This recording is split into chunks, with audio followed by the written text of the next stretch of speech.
ஏன்னா 50 படம் பண்ணும்போது இன்னும் கொஞ்சம் கம்மியாயிடும். அதை பத்தி எல்லாம் கவலைப்பட வேண்டாம். நேற்று கூட லால் சலாம் ஆடியோ லஞ்சுக்கு போயிருந்தேன். அதை பத்தி எல்லாம் கவலைப்பட்டாரா? இன்னைக்கு சூப்பர் ஸ்டாரா தானே இருக்காரு. ஸோ அதுக்கு இதுக்கு சம்பந்தம் இல்லை. அதனால இது அடிக்கடி தரவாதீங்க. அனைவருக்கும் வணக்கம்.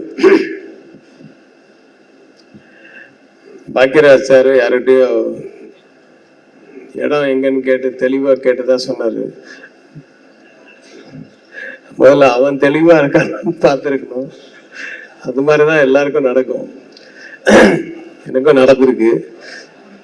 அதான் அவராது இந்த கோடம்பாக்கத்துக்குள்ளேயே எனக்கு அப்படியே ஆப்போசிட் சைட்ல சொல்லிட்டாங்க. ஸோ இதெல்லாம் நிஜமாவே லைஃப்ல நடக்கிற விஷயங்களே நிறைய ஹியூமர் கலந்துருக்கும். அவர் எதுக்காக சொன்னார்னா, எழில் வந்து ஹியூமர் சைடு போனதுதான். ஆக்சுவலா அவர் பிகினிங் ஸ்டேஜ்ல எல்லாம் வந்து கொஞ்சம் ஒரு ஃபேமிலி சென்டிமெண்ட், அப்புறம் லவ் சென்டிமெண்ட்ஸ் அதில் தான் ரொம்ப கான்சன்ட்ரேட் பண்ணிட்டு இருந்தாரு. ஆனால் அவர் ஹியூமர் சைடு போகும்போது அது வரவேற்பு ஜாஸ்தி. அது என்றைக்குமே நிலைச்சு நிற்கும். ஹியூமர் வந்து எப்பவுமே சினிமாவுக்குன்னு வரும்போது, ஒரு என்டர்டெயின்மெண்ட் மீடியாவுக்குள்ள வரும்போது மக்கள் வந்து மனசார சிரிச்சுட்டு அது பண்றதுல அதில் ஒரு எப்பவுமே தனி அலாதி ஒரு இன்பம் இருக்கும். ஸோ அந்த மாதிரி படங்கள் கொடுக்கும்போது ஒரு மினிமம் கேரண்டி இருக்கும். அதை எப்போ கையாள ஆரம்பிச்சாரோ அதுல இருந்து அவருக்கு தோல்வி இருக்காது. தோல்வி இருந்ததில்லை, இனிமேலும் இருக்காது. எழில், நான் படித்த பள்ளிக்கூடம், நான் குடியிருந்த கோவில் அப்படின்னு சொல்லலாம். சூப்பர் குட் ஃபிலிம்ஸ் அங்கிருந்து தான் அவரும் வந்தாரு. ஸோ நாங்க அப்போ அங்க சந்திச்சது கிடையாது. எங்களுக்கு அப்புறமா ரொம்ப வருஷம் கழிச்சு தான் அவர் அது உள்ள இருந்து வந்தாரு. ஆனா நேற்று சௌத்ரி சாரை பார்க்கும்போது அவர் இப்போ ஒரு மலையாளத்துல ஒரு படம் பண்ணிட்டு இருக்காரு, தெலுங்குல ஒரு படம் பண்ணிட்டு இருக்காரு. அதுவும் ஒரு நியூ ஃபேஸ் டைரக்டர் தான். இது எத்தனை டைரக்டர் சார்? அதெல்லாம் யாரையா கணக்கு வச்சிருக்குது அப்படின்றாரு. அவருக்கே தெரியல.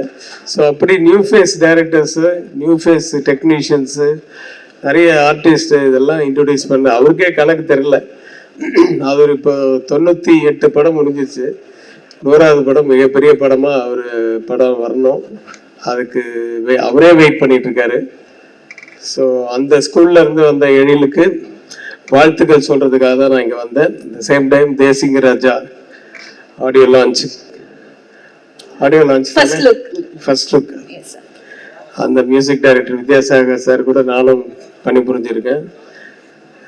ஞானசன்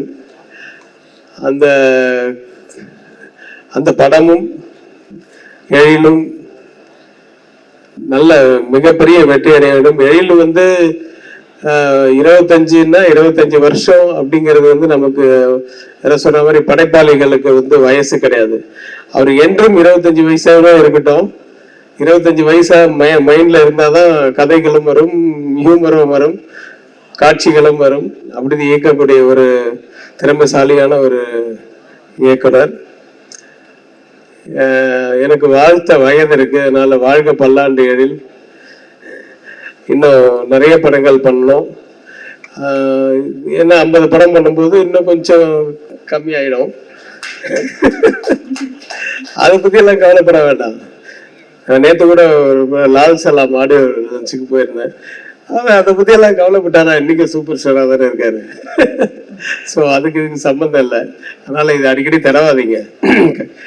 ஸோ வயசு ஆனாலும் என்னைக்குமே வந்து சினிமாக்காரங்களுக்கு அது ஒரு இளமை இது கொடுக்கும். காரணம் வந்து இந்த நம்மளுடைய கற்பனைகள், அந்த மாதிரி கற்பனைக்கு வயசே கிடையாது.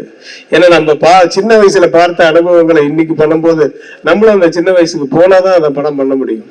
ஸோ அதனால அந்த வயசு வந்து என்னைக்குமே ஒரு காரணமா இருக்காது. என்னைக்கும் இளமையான படங்களை எடுத்துட்டு இருக்கலாம். இளமையான படங்கள் தான் இன்னைக்கு நல்லா ஓடுது. இன்னைக்கு தியேட்டர்லயும் வந்து ஜனங்கள் பார்க்கணும்னா யூத்து தான் வந்து பார்க்குறாங்க. ஸோ அதனால இளமையான படங்களே நிறைய எடுக்கணும். வாழ்த்துக்கள் எழில். என்னையும் அழைத்து இந்த விழா மேடையில் நிற்க வைத்ததற்கு நன்றி. வணக்கம். Thank you, sir. Thank you so much.